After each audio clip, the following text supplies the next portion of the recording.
Krishnamurti, in dialogue with Dr. Allan W. Anderson. J. Krishnamurti was born in South India and educated in England. For the past 40 years, he has been speaking in the United States, Europe, India, Australia, and other parts of the world.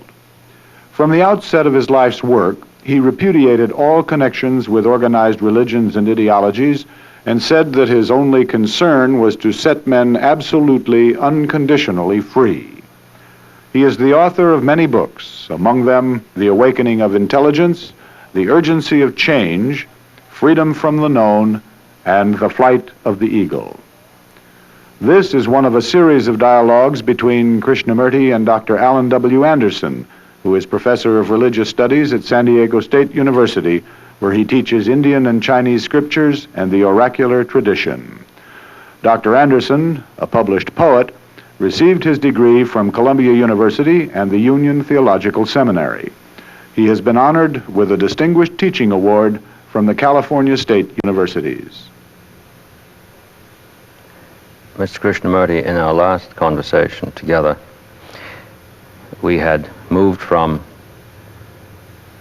speaking together concerning fear and the relation between that and transformation of the individual person, which is not dependent on knowledge or time. And then from that we went to pleasure. And just as we reached the end of the conversation, the question of beauty arose. And if it's agreeable with you, yes, I should like very much for us to explore that together. One often wonders why museums are so filled with pictures and statues. Is it because man has lost touch with nature and therefore has to go to these museums to look at the other people's paintings, famous paintings, and some of them are really marvelously beautiful? Why do the museums exist at all? I'm just asking. I'm not saying they should or should not. And I've been to many museums all over the world, taken around by experts. And I've always felt I was as though I was being shown around and looking at things that was so, for me, artificial, so other people's expression, what they considered beauty. And I wondered, what is beauty? Because when you read a poem of Keats, or some really a poem that a man writes with his heart and with very deep feeling, he wants to convey something to you of what he feels, what he considers to be the most exquisite essence of beauty. And I've looked at great many cathedrals, as you must have, over Europe. And again, this expression of their feelings, their devotion, their reverence in mason, in rock, in buildings, in marvelous cathedrals. And looking at all this, I'm always surprised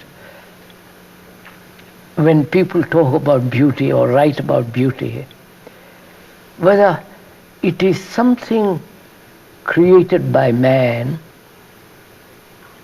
or something that you see in nature, or it has nothing to do with the with the stone or with the paint or with the word, but something deeply inward. Mm-hmm. And so I've often, in discussing with so-called professionals, having a dialogue with them, it appears to me that it's always somewhere out there. The modern painting, modern music, the pop, and so on, it's always somehow so dreadfully artificial. I may be wrong, but so what is beauty?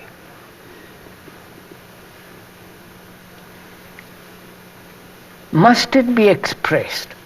That's one question. Mm-hmm. Does it need the word, the stone, the color, the paint, or it is something that cannot possibly be expressed in word, in a building, in a statue? So if we could go into this question of what is beauty, I feel to really go into it very deeply, one must know what is suffering, or understand what is suffering. Because without passion, you can't have beauty. Passion in the sense, not lust, not the passion that comes when there is immense suffering, and the remaining with that suffering, not escaping from it, brings this passion. Perhaps, and passion means the abandonment, the complete abandonment of the me, of the self, the ego. Mm-hmm. And therefore, a great austerity. Mm-hmm. Not the austerity of, as the word means, ash, severe, dry, which the religious people have made into, but rather the austerity of great beauty. Yes, I'm following you. I really am. The great sense of dignity, beauty, that is essentially austere. And to be austere, not verbally or ideologically, but being austere, means total abandonment, letting go of the me. And one cannot let that thing take place if one hasn't deeply understood what suffering is. Because passion comes from the word sorrow. I don't know if you've gone and looked into that word. The root meaning of the word passion is sorrow, from suffering. To feel. To feel. Mm-hmm. Mm-hmm. Now, you see, sir, people have escaped from suffering. I think it is very deeply related to beauty. Not that you must suffer. I don't know if I'm...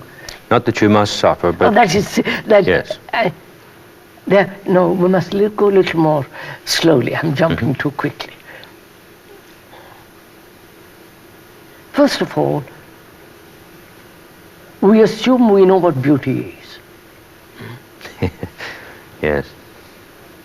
We see Picasso or a Rembrandt or a Michelangelo, and we think, how marvelous that is. We think we know. We've read it in books, the experts have written about it, and so on. One reads and says, yes, we absorb it through others. But if one was really inquiring into what is beauty, there must be great sense of humility. Wasn't there? I mean, no, I don't know what beauty is, actually. I can imagine what beauty is. I've learned what beauty is. I have been taught in schools and colleges, reading books and going on tours, guided tours and all the rest, visiting 1,000 museums. But actually, to find out the depth of beauty, the depth of color, the depth of feeling, the mind must start with great sense of humility. I don't know. This say, one doesn't know what meditation is. One thinks one knows. When we discuss meditation, will come. So one must start, I feel, if one is inquiring into beauty, with great sense of humility, not knowing. That very not knowing is beautiful. Yes. I've been listening, and I've been trying to open myself to this relation that you're making between beauty and passion.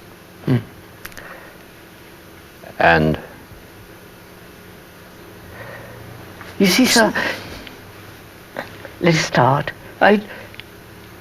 Man suffers. Not only personally, but there is immense suffering of man. It is a thing that is pervading the universe.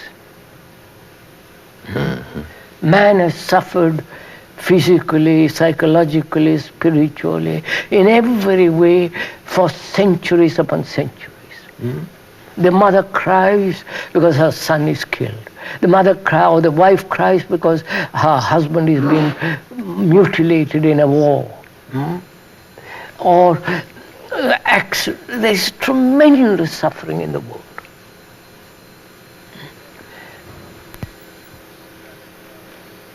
I don't think people are aware or even feel this immense sorrow that is in the world. They are so concerned with their own personal sorrow, they overlook the sorrow that a poor man in a little village in India or in China or in the Eastern world can never possibly have a full meal, clean clothes, comfortable bed.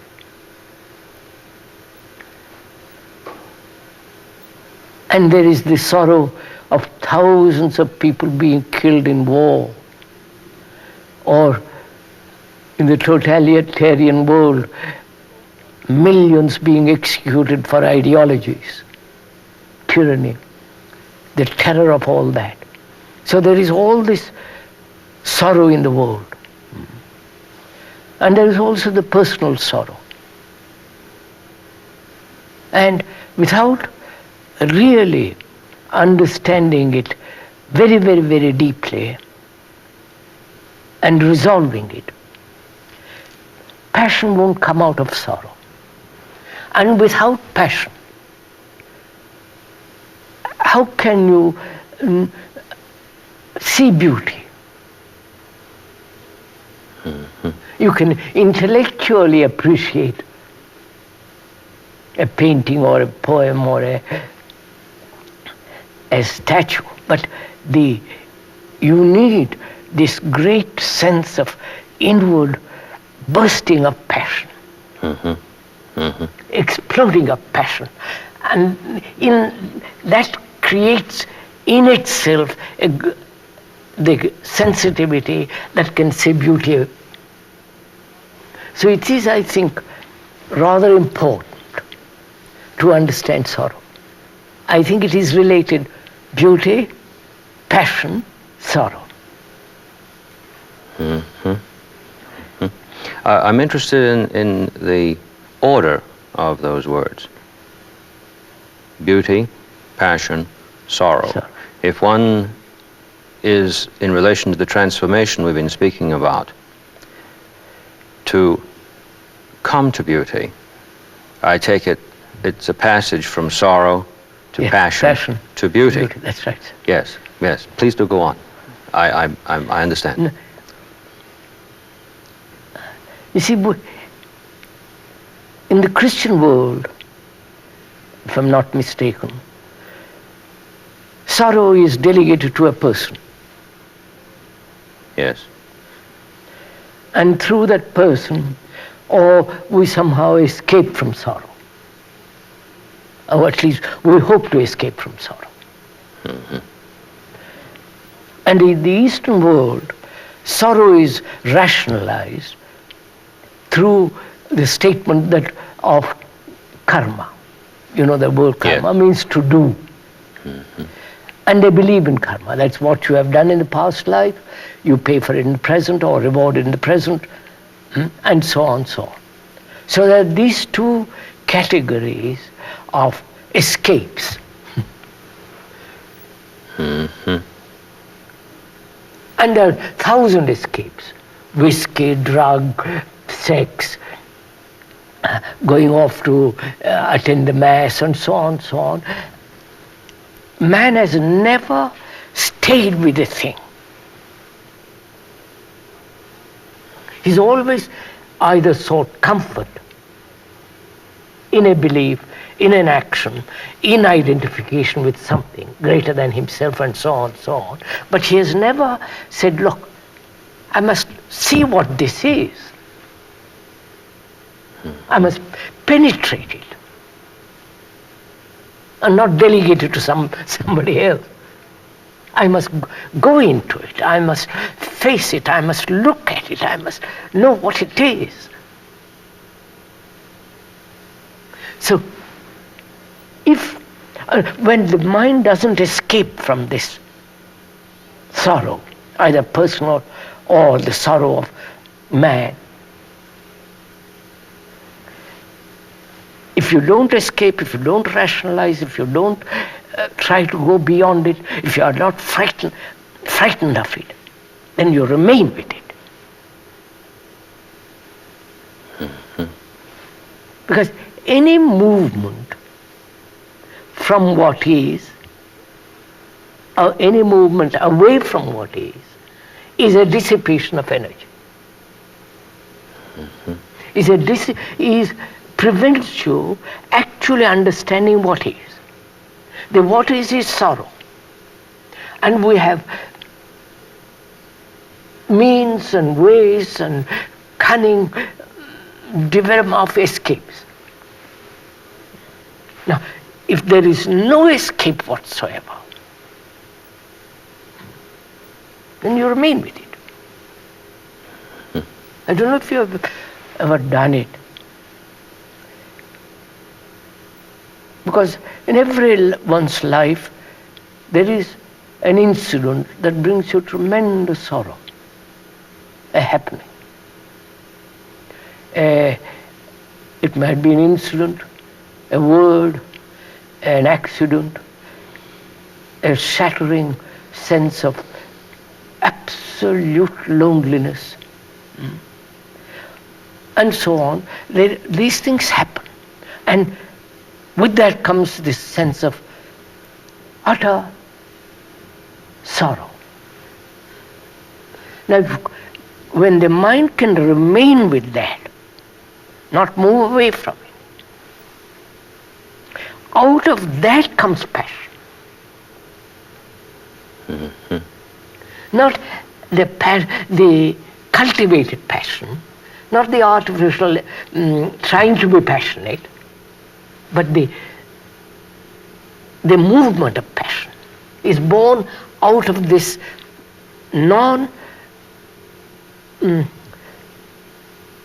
withdrawal from sorrow. It is the total, completely remaining with that. I'm thinking that we also say, when we speak of someone in sorrow, that they are disconsolate. Yes, disconsolate. Disconsolate. And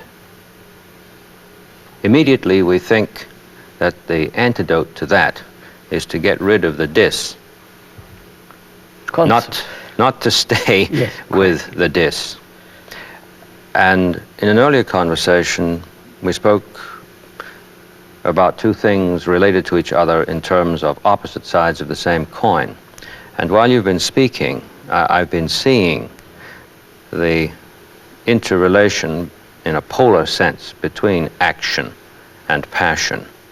Passion being able to undergo, able to be changed, whereas action is doing to effect change.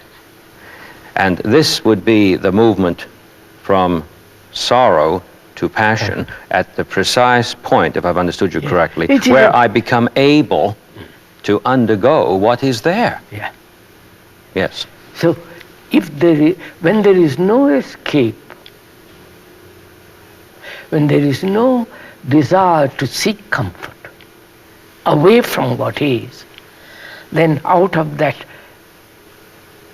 absolute, inescapable reality comes this flame of passion. And without that, there is no beauty. You may write endless volumes about beauty, or be a marvelous painter. But without that inward quality of passion, which is the outcome of great understanding of sorrow, I don't see how beauty can exist. Also, one observes, man has lost touch with nature. Oh, yes. Completely. Especially in big towns. And even in small towns or hamlets, man is always outwardly going, outward.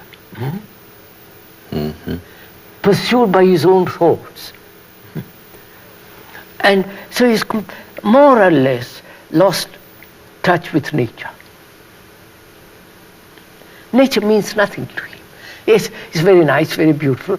Once I was standing with a few friends and my brother many years ago, over Grand Canyon. Look at the marvelous thing. Yes. Incredible. The colors, the depth and the shadows. And a group of people came, and one lady says, yes, isn't it marvelous? And the next day, let's go and have tea. And off they trotted. Back to the house. You follow? That is what is happening in the world. We have lost completely touch with nature. We don't know what it means. And also we kill. You follow? We kill for food, we kill for amusement, we kill what's called for sport. I won't go into all that. So there is this lack of intimate relationship with nature. I remember a shock, a profound shock that I had in my college days. I was standing on the steps of the administration building and watching a very, very beautiful sunset. And one of my college acquaintances asked me what I was doing. And I said, well, I'm not doing anything. I'm looking at the sunset. And you know what he said to me? This so shocked me that it's one of those things that you never forget. He just said, well, there's nothing to prevent it, is there? Nothing? Nothing to prevent it, is there? Right. Yes, I know. I follow you.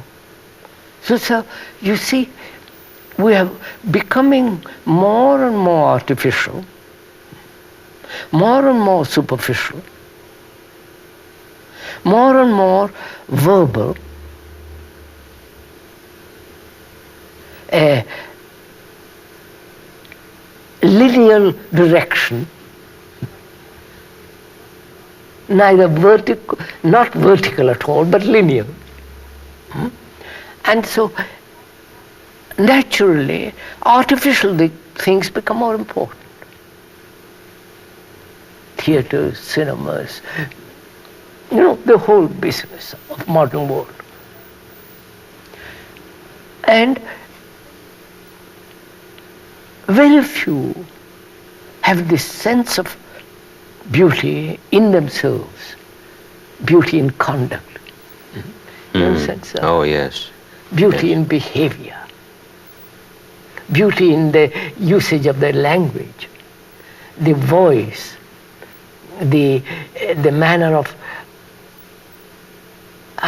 walking, the sense of humility. With that humility, everything becomes so gentle, quiet, full of beauty. We have none of that. And yet we go to museums, we are educated with museums, with pictures, and we have lost the delicacy, the sensitivity of the mind, the heart, the body. And so when we have lost the sensitivity, how can we know what beauty is? And when we haven't got sensitivity, we go off to some place to learn to be sensitive. you know that? Oh, I do. Go to a college or some ashrama or some rotten hole, and there I'm going to learn to be sensitive. Sensitive through touch, through, Yes. That becomes disgusting. So, now how can we, as you are a professor and teacher, how can you, sir, educate, becomes really very important, as the students to have this quality. Therefore, I ask, what is it we are educated for? What are we being educated for?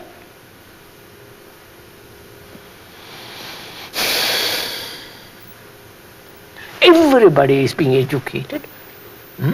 Yes. 90% of the people probably in America are being educated, know what to read and write and all the rest of it. What for? And yet it's a fact, at least in my experience of teaching class after class, year after year, that with all this proliferation of publishing and so-called educational techniques, students are without as much care to the written word and the spoken word as was the case that I can distinctly remember years ago. Now perhaps other teachers have had a different experience, but I've watched this in my classes.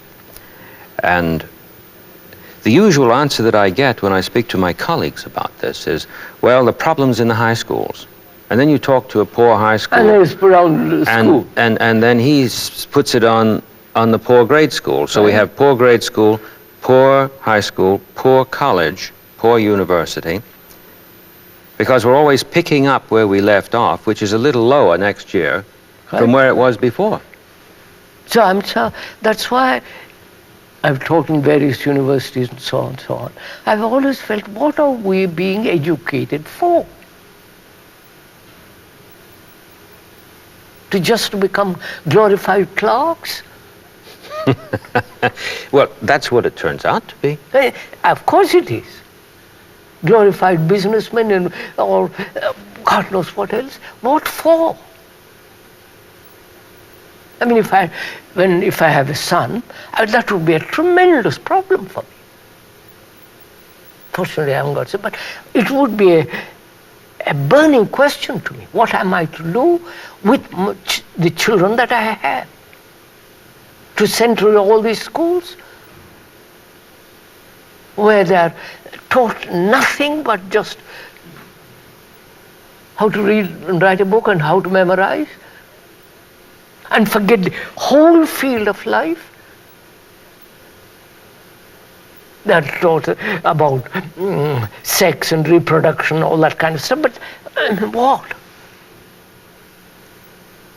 So I feel, sir, I mean, to me this is a tremendously important question, because I'm concerned with several schools in India, and in England there's one, and we're going to form one here in California. It is a burning question. What is it that we are doing with our children? Making them into another robots or into other clever, cunning clerks? Great scientists who will invent this or that and then be ordinary, cheap little human beings? Shoddy minds? You follow, sir? I am. So, when you talk about beauty, can a human being tell another, educate another to grow in beauty, grow in goodness, to flower in great affection, care? Because if we don't do that, we're destroying the earth, as it is happening now, polluting the air. We human beings are destroying everything we touch. So this becomes a very, very serious thing when we talk about beauty, when we talk about pleasure, fear, relationship, order, and so on, all that. None of these things are being taught in any school. No, I brought that up in my class yesterday, and I asked them directly that very question. And they were very ready to agree that here we are, we're in an upper division course, and we've never heard about this. And tragic, you follow, sir? And furthermore, we don't know whether we're really hearing it for what it really is, because we haven't heard about it. We've got to go through that yet to find out whether we're really listening. And whether the teacher or the man who is professing is honest enough to say, look, I don't know. I'm going to learn about all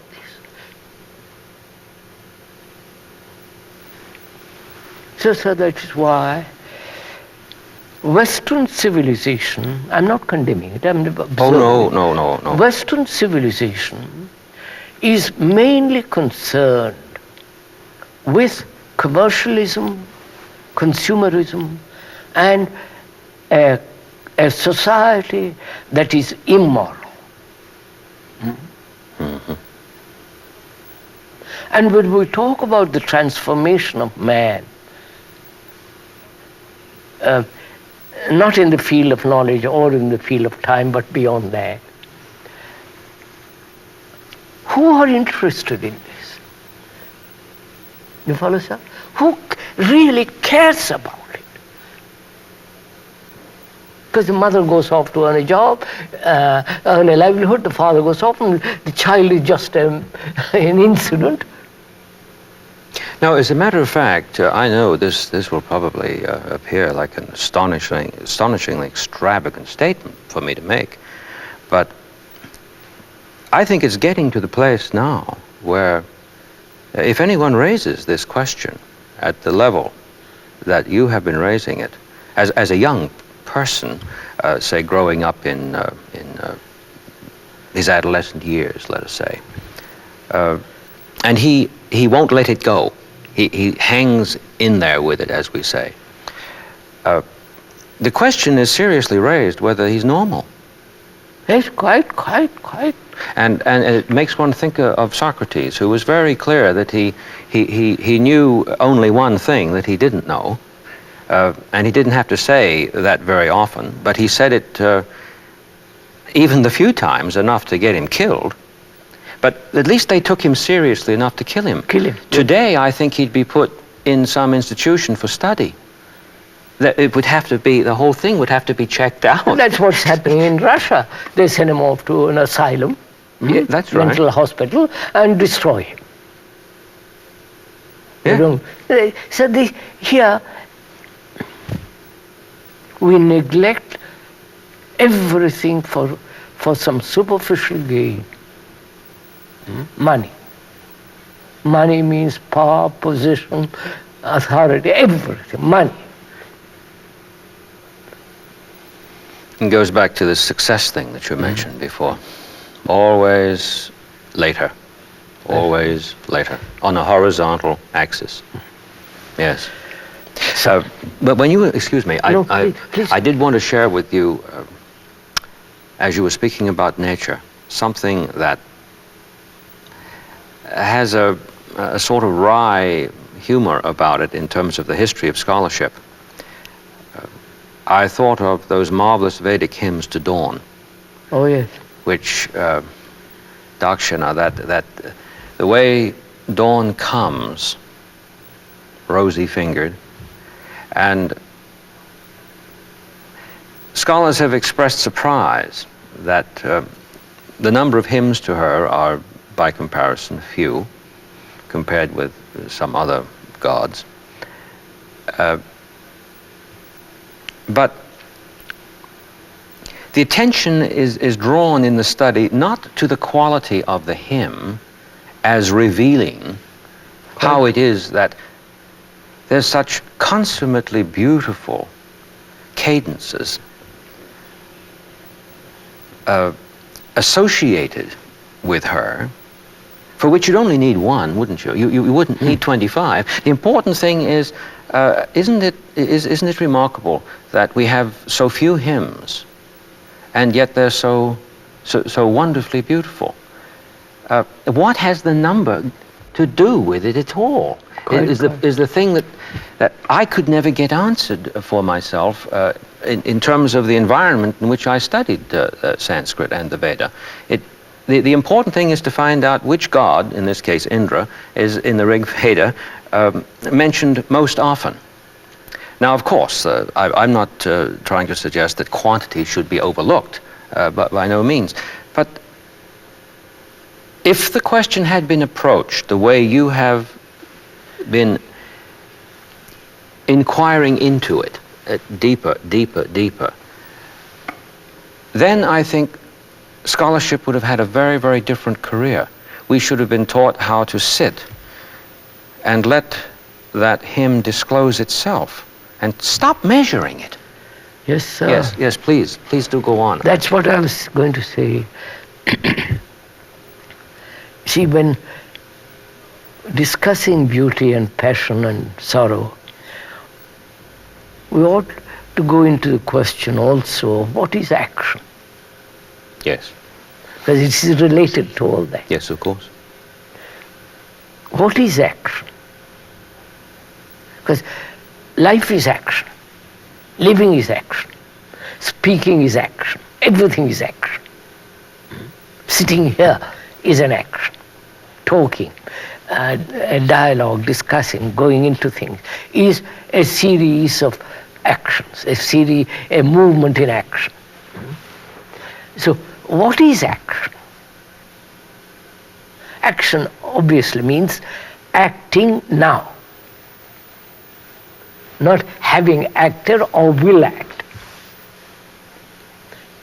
It is the active present of the word act, to act, which is acting all the time. Otherwise there is no, it is a movement in time and out of time. We'll go into that a little bit later. Now, so what is action that does not bring sorrow? You follow? One has to put that question, because every action, as we do now, is either regret, contradiction, a sense of meaningless movement, a repression, conformity, and so on. So that is action for most people. The routine, the repetition, the remembrance of things past, and act according to that remembrance. So, unless one understands very deeply what is action, one will not be able to understand what is sorrow. So, action, sorrow, passion, and beauty. They're all together, not divorced, not something separate. And beauty is at the end, action is at the beginning. It isn't like that at all. It's all one thing. But to look at it, what is action? As far as one knows now, action is according to a formula, according to a concept, or according to an ideology. The communist ideology, the capitalist ideology, or socialist ideology, or the ideology of a Christian Jesus Christ ideology, or the Hindu with his ideologies. So, action is the approximation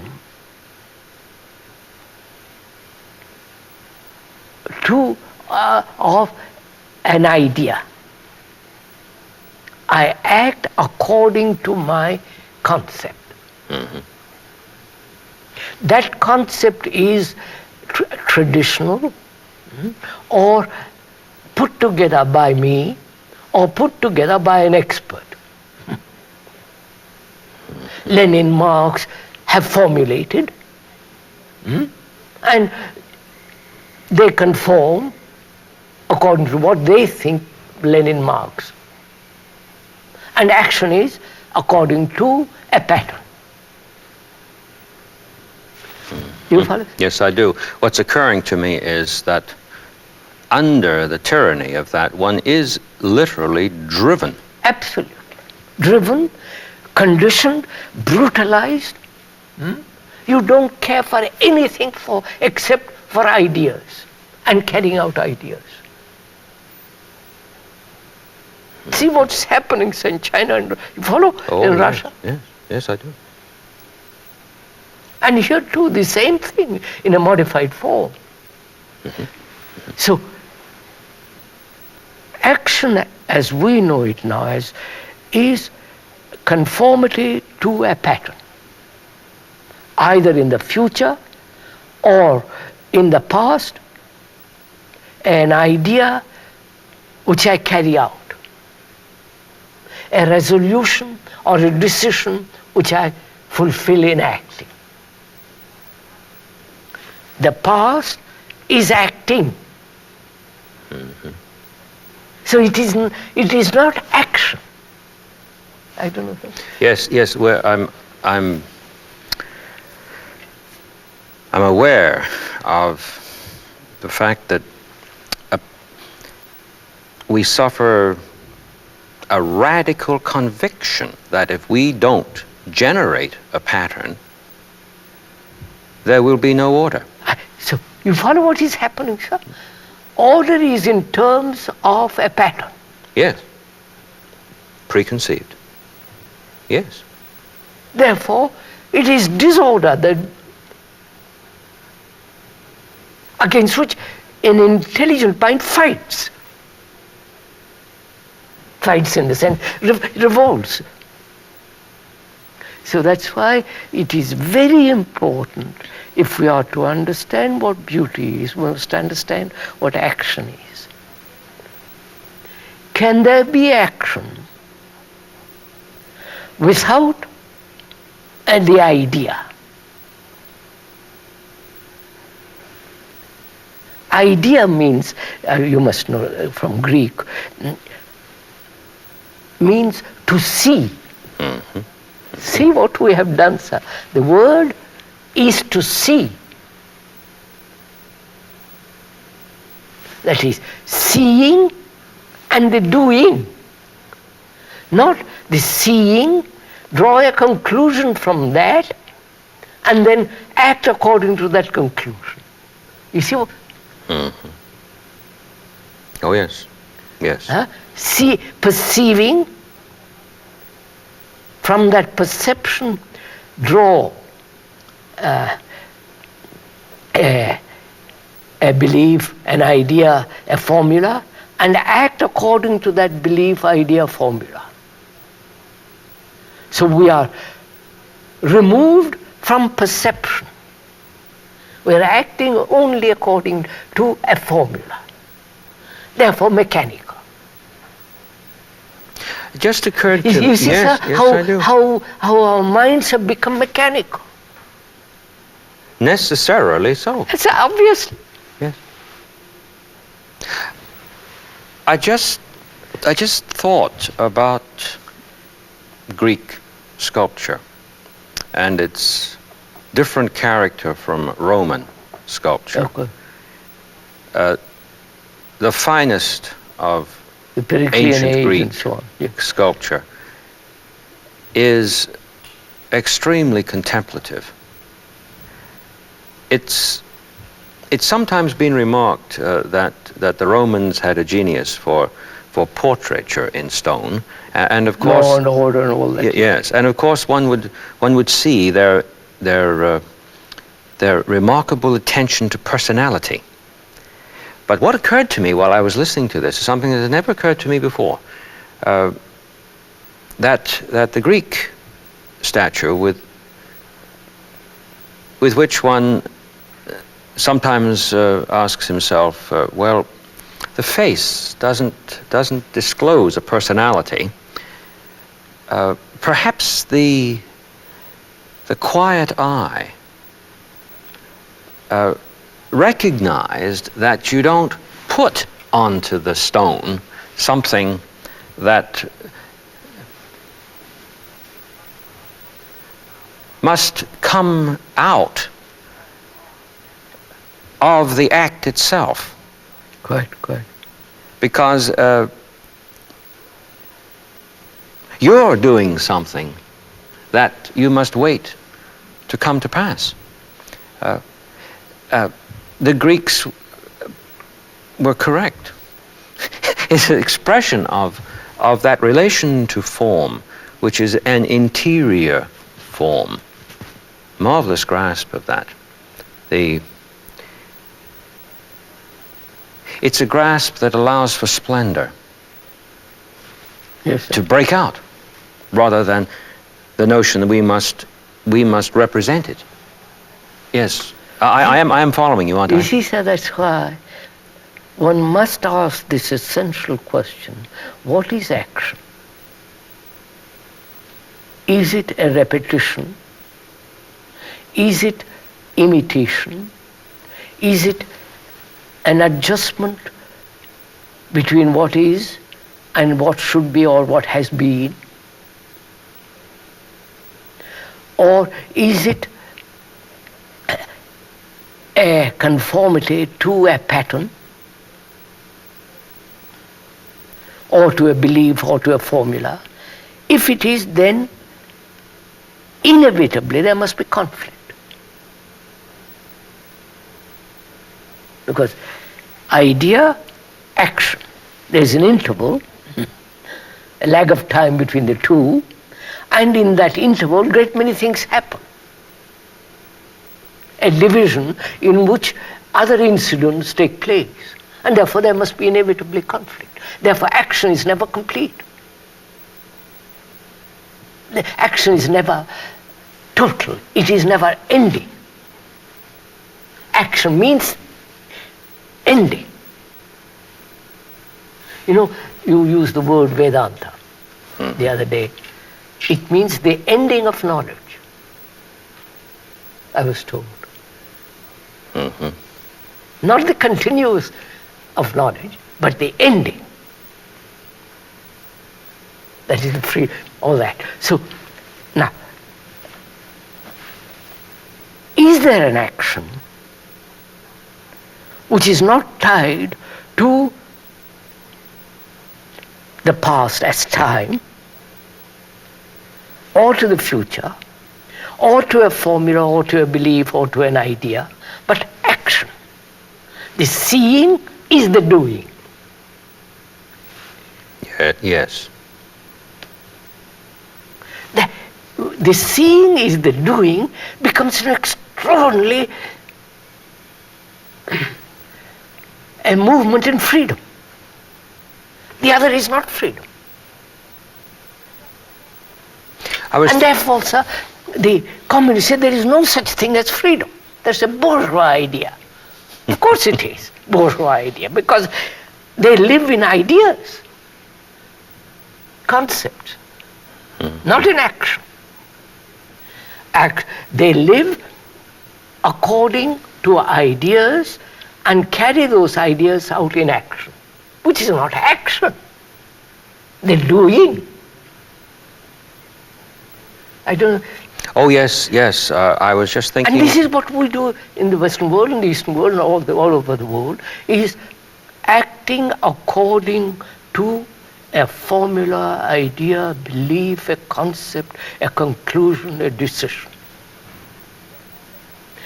And never the seeing and the doing. I was thinking about the cat, the marvelous animal, the cat. The cat, obviously. Its face is almost all eye. Yes. I don't mean that by measure with calipers, of course not. And we don't train cats like we try to train dogs. I think we've corrupted dogs. Cats won't be corrupted. They simply won't be corrupted. And it seems to me a great irony that in the Middle Ages we should have burned cats along with witches. The ancient Egyptians worshipped cats. Yes. The great eye of the cat, I read some time ago that the cat's skeletal structure is, among mammals, the most perfectly adapted to its function. Quite. And I think one of the most profound occasions for gratitude in my life was the living with a cat, and she taught me how to make an end. Yeah. But I went through a lot of interior agony before I came to understand what she was doing. It's as though one would say of her that she was performing a mission, we might say, without, of course, being a missionary in the ordinary sense of the word. Yes. Yes, you see,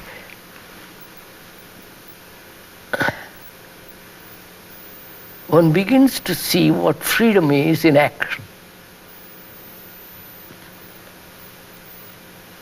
That's right. And it is the seeing in the doing is prevented by the observer, who is the past, the formula, the concept, the belief.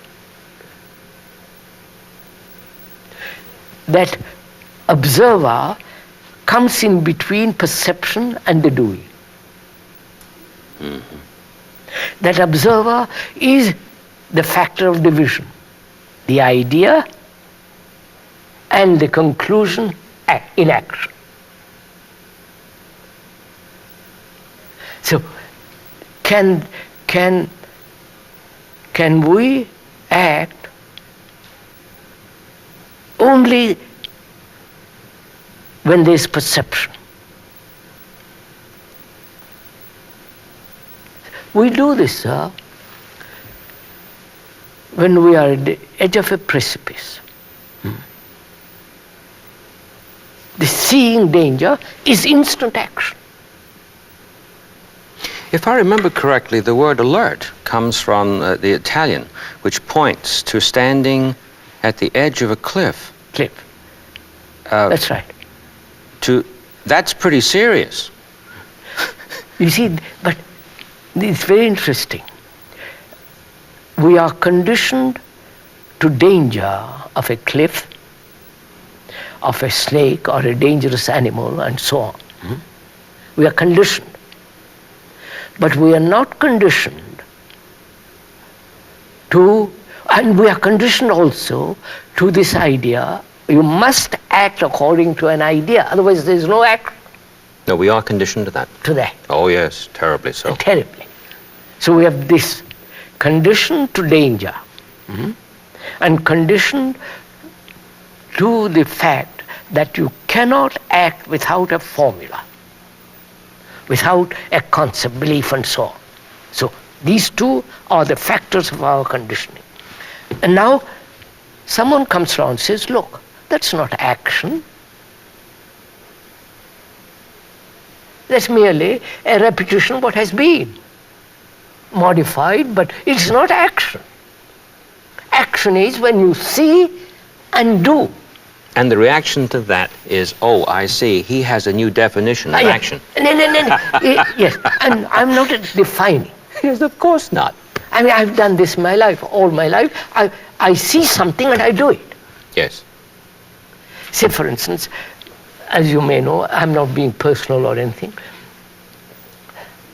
A great big organization, spiritual organization with thousands of followers, with great deal of land, 5,000 acres, castles and money and so on, were formed around me as a board. And in 1928, I said, this is all wrong, I dissolved it. Returned the property and so on. Yes. This, I saw how wrong it was. The seeing, not the conclusion, say how comparisons, say how religions have done. I saw and acted. Exactly. And therefore there's never been a regret. Marvelous. Never been said, oh, I made a mistake because I shall have nobody to lean on. You follow? Yes, I do.